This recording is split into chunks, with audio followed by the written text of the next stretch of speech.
In this lesson, we'll take a closer look at the role that modifiers play in sentences. Now to begin, a modifier is a word, phrase, or clause that provides description in a sentence. Essentially, modifiers add color to sentences by providing extra information about nouns and verbs. For example, the sentence "Fred jumped" does not tell a very interesting story. However, when we add some modifiers, we get a richer story. For example, we might write, "Fred, fearing for his life, jumped into a passing car." Here the participial phrase, "fearing for his life," provides more information about the noun, Fred. And the prepositional phrase, "into a passing car," provides more information about the verb, jumped. Now in general, modifiers modify nouns and verbs. Noun modifiers typically answer one or more of the following questions: what kind, which one, how many, and how much. Verb modifiers typically answer one or more of these questions: where, when, how often, why, how long, how likely, and to what degree. Since the rules for noun modifiers are different from the rules for verb modifiers, we'll examine each type independently. We'll begin with noun modifiers. To set this up, consider the following sentence: Sabrina walked toward the car carrying a briefcase. What's wrong with this? Well, the problem is right here with the participial phrase, carrying a briefcase. Now from the lesson on phrases, we know that participial phrases function as adjectives. In other words, they modify nouns. The problem here is that it's unclear which noun the phrase is modifying. Is Sabrina carrying the briefcase, or is the car carrying the briefcase? Well, one might argue that it's obvious that the car is not carrying the briefcase. But when it comes to noun modifiers, we have to suspend some of our logical tendencies. When it comes to noun modifiers, the rule is this: a noun modifier should touch the noun that it modifies. Now, I'll address the very rare exceptions to this rule in a future lesson. For the time being, however, just know that for the vast majority of questions, a noun modifier must touch the noun it modifies. So in this example, the sentence is really telling us that the car is actually carrying a briefcase. This, of course, makes no sense. Okay, now let's look at some examples, beginning with this one. Walking in the intense summer heat, sweat dripped from Kenny's face.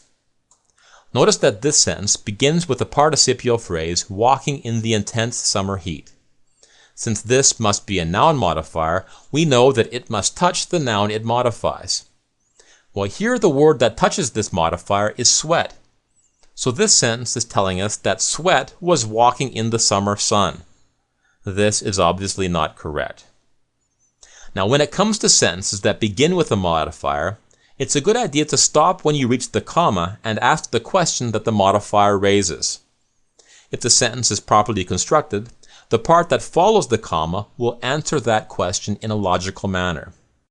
So, for example, with this sentence, once we read the phrase, walking in the intense summer heat, we'll stop at the comma and ask the question: who or what is walking in the intense summer heat? Then, when we continue reading, we get sweat. Since this is not a logical answer to our question, the sentence is not properly constructed. Okay, what about this sentence? Well, once again, at the end of the participial phrase, we'll stop at the comma and ask the question, who or what is walking in the intense summer heat? Then, when we continue reading, we get Kenny's face. Kenny's face was walking in the heat? I don't think so.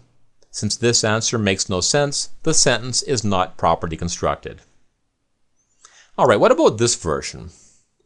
Well, this time when we ask the question, who or what is walking in the intense summer heat, we get the answer, Kenny. Since this is a logical answer, the sentence is properly constructed. Alright, now that you understand the strategy, let's try another sentence. How about this one? Seated around the dining room table, the sight of the Thanksgiving turkey made everyone salivate. Notice that this sentence begins with the participial phrase, seated around the dining room table. So as soon as we get to the comma, we'll stop and ask the question, who or what was seated around the dining room table? Then, when we continue reading, we get the sight. The sight was seated around the table. I don't think so. Since this makes no sense, the sentence is not properly constructed.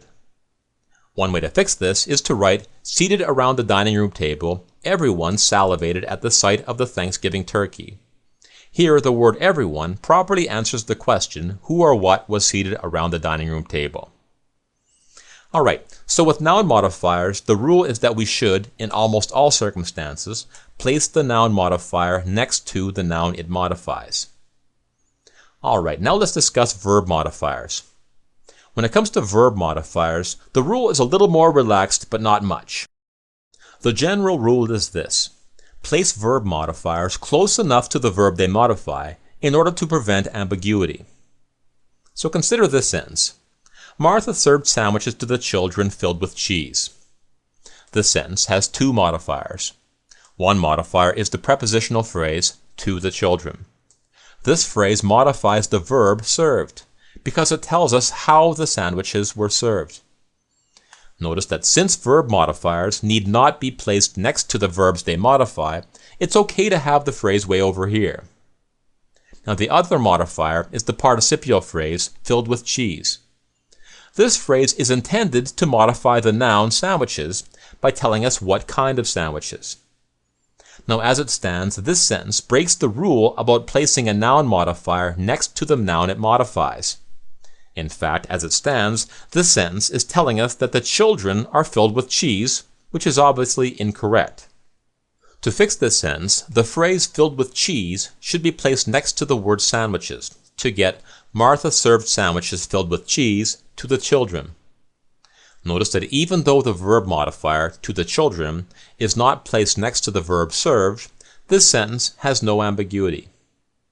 This illustrates why the rule for verb modifiers is less strict than the rule for noun modifiers. With noun modifiers, the possibility of ambiguity is much greater than the possibility of ambiguity with verb modifiers. Now I should point out that another way to fix the original sentence is to write, Martha served to the children sandwiches filled with cheese.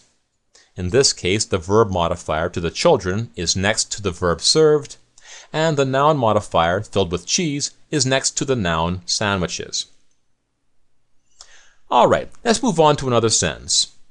Here we have, Jack hurried to paint the bedroom, wanting to get home before dinner. Here we have two modifying phrases.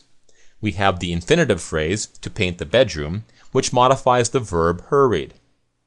We also have the participial phrase, wanting to get home before dinner, which is meant to modify the noun Jack. However, since the noun modifier is placed next to the noun bedroom, this sentence is really telling us that the bedroom wanted to get home before dinner. This obviously is incorrect. To fix this sentence, we can write Jack, wanting to get home before dinner, hurried to paint the bedroom. Here, both modifiers are next to the words they are modifying.